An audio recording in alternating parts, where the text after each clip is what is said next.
Oke, selamat sore pada hari ini. Saya Graciano dengan nomor NIM belakang 38 beserta dengan Festi dan Rafa sudah melakukan percobaan tentang hukum 2 Newton, yakni tentang kereta sederhana. Jadi ini laprak ke-11, nanti ada satu konten lagi terakhir untuk menutup tahun ini. Ya semester ini. Jadi langsung aja lanjut ke dasar teorinya. Hukum 2 Newton yang menyatakan bahwa percepatan suatu benda sebanding dengan gaya total yang bekerja kepadanya dan berbanding terbalik dengan masanya pada benda. Dari Taufik 2017. Contoh dari hukum 2 Newton adalah perahu bidar, di mana gaya utama yang menggerakkan perahu adalah gaya dorong yang dihasilkan oleh para pendayung. Para pendayung mengayuh di atas air mendorong perahu ke depan. Berdasarkan hal ini sesuai dengan hukum 2 Newton, gaya dorong perahu dan massa total perahu menentukan percepatan perahu. Oke, lanjut aja mungkin bisa di sini dijelasin dikit. Kalau misal berbanding terbalik dan sebanding itu kayak gimana. Jadi ya seperti yang kita tahu rumus itu kan F sama dengan M kalikan A. Sebenarnya sigma F sih. Cuman kita anggap F aja. Kita anggap F-nya konstan nih 40. Masanya kita cari. Kalau percepatan itu 1, otomatis masanya itu 40. Kalau kita naikin percepatannya jadi 2, di sini jadi 2, otomatis dia jadi 20 masanya. Berarti apa? Kalau percepatan dinaikin, massa menurun. Jadi dia berbanding terbalik. Sekarang coba kita anggap F-nya itu konstan. Kan berarti F sama dengan, misal massanya 10, kalikan A-nya 2, kan 20. Nah, kita cari F-nya, massanya konstan. Terus ini juga kalau dia tetap 10, habis itu kita naikin, jadi 30 kan. Nah, berarti F-nya juga naik. Itu definisi berbanding terbalik dan berbanding lurus. Nah, ini kita lanjut lagi ke yang percobaan kita topiknya, yaitu kereta sederhana. Jadi di kereta sederhana, gaya yang menyebabkan percepatan pada rel udara disebabkan oleh gaya tegangan tali yang dihubungkan oleh beban gantung. Apabila dua benda M1 dan M2 dihubungkan dengan tali dengan tegangan tali T, maka gaya gesek dapat diabaikan pada benda M2 sebagaimana pula pada gambar ini. Itu ya yang mungkin kalian semua biasa lazim ya ketemu nanti di SMA. Soalnya saya pribadi sih sering ya ketemu soal gini ya. Lanjut. Jika tali selalu dalam keadaan tegang, percepatan benda M2 akan sama dengan percepatan benda M1. Karena M1 ke bawah dan M2 bergerak ke kanan. Kita tuh balik lagi ke definisi sigma F tadi itu. Sigma F itu eh, gimana ya ngomongnya? Gaya itu kan merupakan vektor ya. Arah sangat menentukan. Nah, kita itu nggak ngitungnya kayak gimana ya? Kita tuh ngitungnya ada CCW sama cewek. CCW itu apa? CCW itu counter clockwise. Counter clockwise itu yang kayak begini. Itu searah jarum jam. Biasanya tuh minus. Ini tuh, tapi ini tuh cuman inisialisasi aja. Sebenarnya plus minus tuh cuman menentukan arahnya aja. Habis itu ada cewek. Enggak, ini cewek dah. Ini clockwise. Kalau ini counter clockwise. Biasanya tuh plus. Nah, di sini kan bisa dilihat kan gayanya itu ngarahnya ke sini. Ngomong-ngomong, sebelum itu, ini tuh biasanya untuk tinjau benda.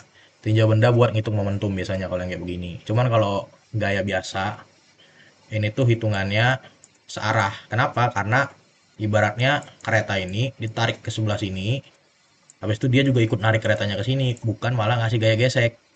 Makanya kan, kalau gaya gesek itu biasanya di F, sigma F itu dikurangin sama gayanya. Bentar, mati lagi nih, bentar. Sorry harus di-cut-cut karena laptopnya ini lagi bermasalah nih. Nggak tahu kenapa. Jadi lanjut aja. A2X A1 sama dengan A. Ya ini intinya kan A2 pada sumbu X sama dengan A1 pada sumbu Y sama dengan A. Jadi mereka semua sama. Jadi kesimpulannya percepatan itu sama. Banyak banget lagi. Untuk mengukur kecepatan dapat menggunakan penghalang berjari-jari tunggal atau ganda sesuai dengan, ya bisa dibaca lah di sini, bisa di pause dulu mungkin ya. Capek juga bacanya. Ya, sekalian. Nah, langsung aja di sini saya jelasin ke penghalang cahaya berjari tunggal. Jadi kita ini sebenarnya pakai sensor cahaya. Jadi nanti itu bentuknya tuh kayak begini. Ada kayak begini, habis itu ini ada kereta, anggaplah ini kereta ya. Lewat sini kedetek cahayanya, lewat sini kedetek cahayanya. Nanti muncul.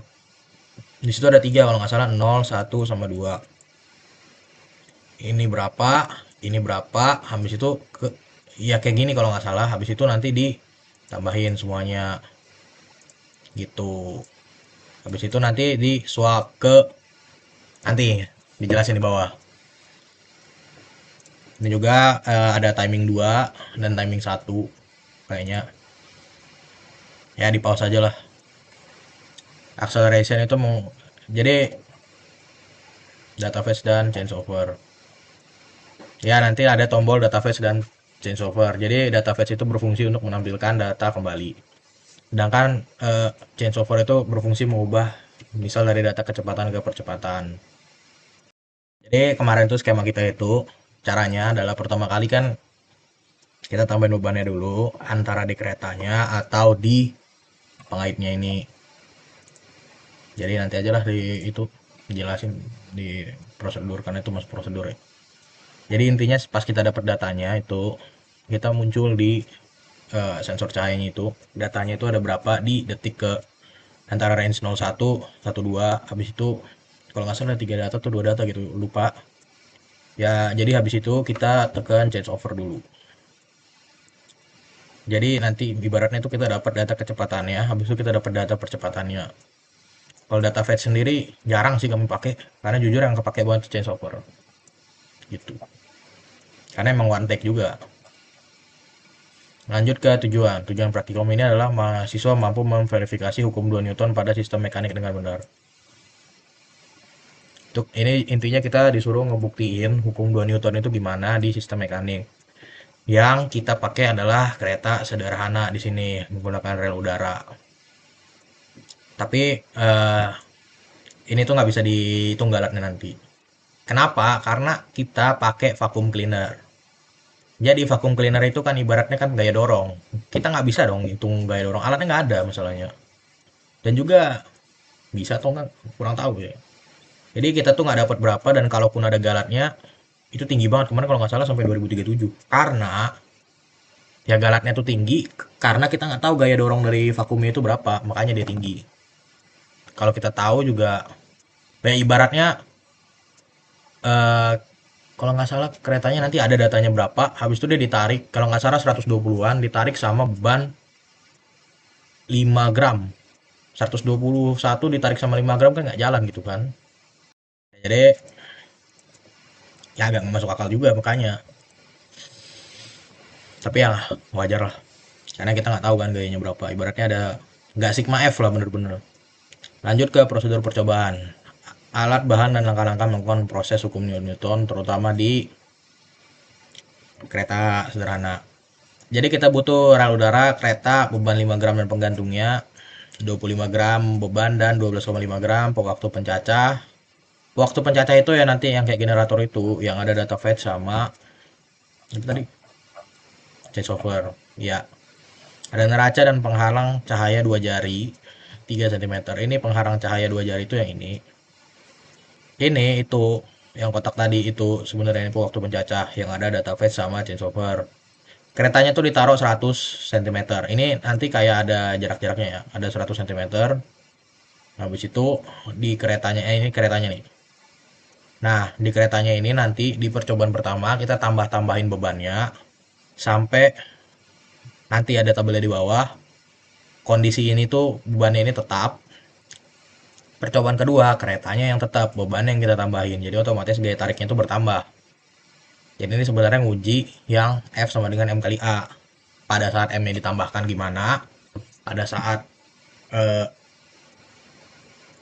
F-nya ditambahin gimana? Karena percepatan itu yang kita bandingkan nanti. Nah, langsung aja ini mungkin bisa di pause ya. Jika rel udara dalam horizontal, nyalakan peniup, nyalakan cacah waktu pada fungsi acceleration. Karena memang menunya ada banyak. Acceleration sendiri tergantung mesinnya. Ada yang 4 atau 3 gitu. Pokoknya punya saya pas pertama kali itu 2. M per S sama ya lupa lah. Pokoknya ada 2. Jadi harus pas di meter per second. Ini ikatin, ikat benang pengaitnya ini harus kena katrol. Karena kalau nggak kena katrol dia tuh ada gaya geseknya. Karena kalau ada katrol ini kan ibaratnya kan ini tuh ya bisa diabaikan sih sebenarnya. Karena dia nggak bersinggungan sama apa, jadi gaya geseknya tuh nggak terlalu gede sehingga bisa diabaikan. baca waktu, change over, lepaskan hingga menuju gerbang cahaya kedua. Jadi nanti ini kita simulasiin aja ya langsung. Ini keretanya ini dari sini, anggap ini 100, jaraknya ke sini 50. Ya, anggaplah dari ujung sini ke sini tuh cepet di sini 100. Nanti di sini vacuum cleanernya dihidupin, set, nabrak, teng, di sini ada PR, ditahan, jangan sampai kena sini. Kalau kena sini, dia hasilnya itu minus. Nah, ya udah dari sini. Ya udah gitu doang sebenarnya. Sudah dapat datanya di sini, itu masukin.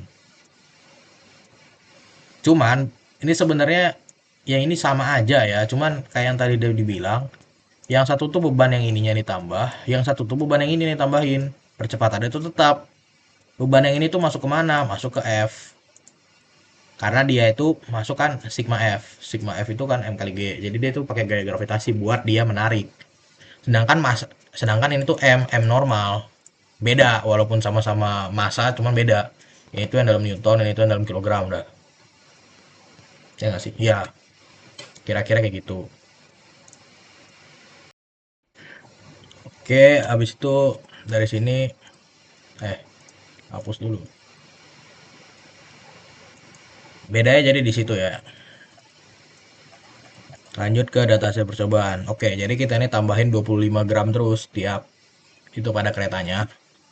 Habis itu kita ini yang pertama, ini waktunya yang kita dapat. Ini waktunya. Ini nggak, kita bukan cari itunya, kita dapatnya kecepatan yang ini sama waktu. Jadi kita dapat nih waktunya segini, waktunya segini, waktunya segini. Kita dapat kecepatan awal, kecepatan akhir. Baru kita cari ini. Rumusnya yang mana? Ada V0, ada VT, ada A, ada T. Berarti mana? Kan ada 3 rumus kan GLBB. VT sama dengan V0 plus AT. Ya. Habis itu ada juga yang bentar. Oh ya, baru ingat, baru ingat. Habis itu ada yang kita cari jarak, S sama dengan VOT tambah setengah T kuadrat. Habis itu ada juga yang kita pakai VT sama dengan V0 kuadrat min AS ya. Kita tuh pakai yang min AS itu VT karena kita ada data ini, ada data ini. Jadi gimana tuh cara nyari A-nya? Kita breakdown aja langsung di sini. Bentar dulu tapi durasi. Ya, langsung saja ya. Kan VT kuadrat sama dengan V0 kuadrat plus AS. Ini bisa pindah ruas jadi VT kuadrat min V0 kuadrat sama dengan AS. 2 AS, lupa. Habis itu ini pindah ruas lagi, A sama dengan VT kuadrat min V0 kuadrat. Iya, susah banget nulis di sini. Per 2S. Jadilah kita dapat A-nya. Jadi turunan dari rumusnya itu sebenarnya dapatnya itu dari sini, dari rumus GLBB. Kenapa GLBB? Karena dia hukum Newton 1 tuh GLB kalau nggak salah ya. Pokoknya GLBB gara-gara dia ada percepatannya. Dan memang dicari percepatannya kan. Kalau yang ini tuh beban 1F. 1F itu berapa? Asumsi kita sih 1 gram. Soalnya pas kita tanya pas itu katanya tuh 1F itu ya satu keping itu 1F. Jadi masa pengalitnya tuh 5 gram, masa keretanya 120,1 gram. Ini tuh jadi tambah-tambahin satu keping sampai 7 keping. Otomatis makanya gaya tumbukan kita tuh paling keras tuh di sini. Sampai ke sini tuh jadi keretanya tuh dari sini tuh balik lagi ke sini. Kencang di pernya. Karena udah didorong ini tambah lagi sama ini masanya. Jadi sigma F-nya makin gede. Kalau ini kan masanya makin gede. Jadi dia tuh makin pelan, tapi tetap aja sakit sih kalau kena. Lanjut ke bagian analisis yang paling penting. Jadi kita tuh dikasih 5 tugas. Jadi dari tabel A, tabel B kita bikin grafik percepatan terhadap massa, analisis hasilnya, sumber kesalahan terbesar pada prosedur ini, dan juga adakah pengaruh massa kereta dan massa beban terhadap percepatan sistem, dan gimana cara kita ngebuktiin hukum Newton yang berlaku pada sistem ini. Jadi untuk pertanyaan pertama dulu ya, grafiknya tuh ini bisa dilihat kan urun kan. Jadi ya di sini juga udah saya jabarkan sih, jadi ya dibaca aja lah. Jika kita kaitkan dengan hukum Newton 2, hal ini juga sudah sangat sesuai karena F sama dengan M kali A, di mana F adalah gaya, M adalah massa benda, dan A adalah percepatan. Massa dan percepatan sendiri berbanding terbalik, yang artinya jika massa bertambah, percepatannya juga seharusnya berkurang, seperti yang sudah saya jelaskan di awal tadi. Untuk percobaan pertanyaan kedua, itu sama aja sebenarnya. Cuman dia trennya itu naik. Kenapa trennya naik? Karena F-nya yang bertambah di sini. Ya kan? Karena percepatan itu berbanding lurus dengan, kok percepatan berbanding lurus dengan kecepatan? Gaya dong. Syukur kelihatan. Ketika massa benda dibiarkan cepat. Ya, maka di sini tidak masuk dalam rumus M. Ya, memang nggak masuk ke M, cuman dia masuknya itu ke F, karena dia itu masuk ke gaya tarik sebenarnya. Nah, untuk pertanyaan ketiga, benar durasi. Jadi faktor penyebab kesalahan dari pengukuran ini sendiri adalah kesalahan pengukuran waktu yang diakibatkan oleh sensor cahaya yang menangkap nilai dengan kurang akurat. Karena kami juga memiliki keterbatasan dalam penggunaan alat, kami yang bermasalah di bagian sensor cahaya. Jadi ya kami harus menggunakan hak dari kelompok lain. Adapun perhitungan GAL tidak bisa kami dapatkan dikarenakan F merupakan gaya dorong dari vakum yang tidak dapat dihitung. Kalau dipaksa, nggak dapat tetap. Galatnya gede, pasti ribuan. Karena ada gaya yang hilang kan di sigma F-nya itu. Tentu saja berpengaruh besar. Ya, yang pertanyaan keempat ini kan kita ngebahas tentang pengaruh massa kereta dan massa beban terhadap besar. Kan bisa dilihat dari grafiknya sendiri kan. Hubungan FMA. Jadi ya berbanding lurus dan berbanding terbalik itu. Ini salah satu faktor. Jadi kalau misalnya massa kereta itu yang bisa mengurangi percepatan kereta. Nah, ini ada revisi nih. Kenapa?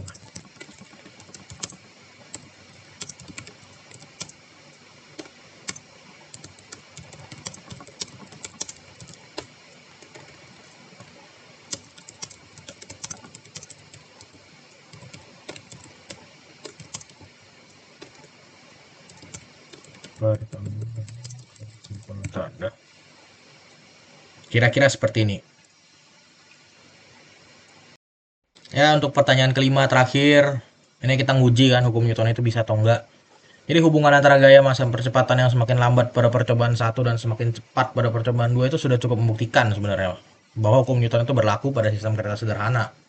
Karena hasil yang kami dapatkan saat massa diperbesar, percepatan mengecil. Pada saat gaya diperbesar, percepatan besar sesuai dengan rumus F sama dengan M kali A. Jadi sebenarnya F sama dengan M kali A itu kita di sini itu cuma nguji apakah dia benar berbanding terbalik, apakah dia benar sebanding. Gitu sebenarnya. Dan ternyata benar. Jadi kesimpulannya singkat aja ya. Berdasarkan praktikum yang dilakukan pada tanggal 2 Juni. Ya, 2 Juni. Di Laboratorium Robotika Gedung Nano lantai 1 dapat disimpulkan bahwa hukum Newton 2 itu membahas tentang percepatan suatu benda yang bergantung kepada massa total benda dan bergantung pada gaya yang dihasilkan. Inti dari hukum Newton 2 itu sendiri sudah kami buktikan melalui grafik yang kami buat. Kan kesimpulan katanya kan membahas dari tujuan. Tujuannya itu memverifikasi hukum 2 Newton pada sistem mekanik dengan benar. Sudah terverifikasi dong.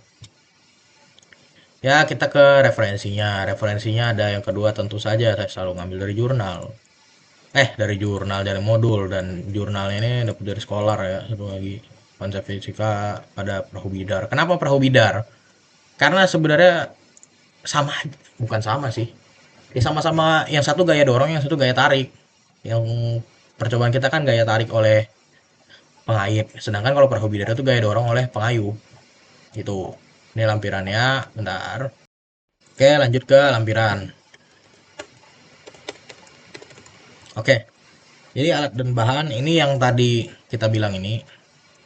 Yang tadi saya bilang itu yang bakal menghitung waktu yang dikonekin probe-nya ke cahaya, sensor cahaya itu mana? Di sini ada nggak ya?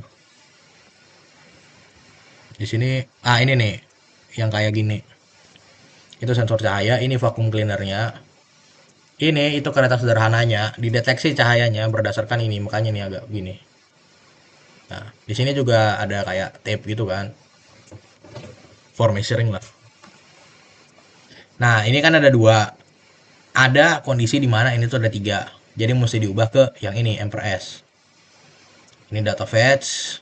Habis itu, ya kita mesti tekan yang change over-nya. Jadi satu, data pertama, data kedua, data ketiga, change over. baru cat lagi 1 2 3 itu dapat kecepatannya. Ini datanya sendiri, ini rumus Excelnya sama kan, 2S. S-nya itu 1 meter, 1 meter 1 senti, jadi bisa dihilangin S-nya.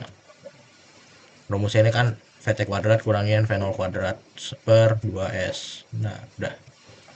Udah sekian dari saya ya. Mungkin ini konten 2 terakhir saya ya tentang percobaan pengdas ini. Dan mungkin ini konten terakhir di sini ya. Karena sebentar lagi saya pulang kampung. Oke, sekian dan terima kasih.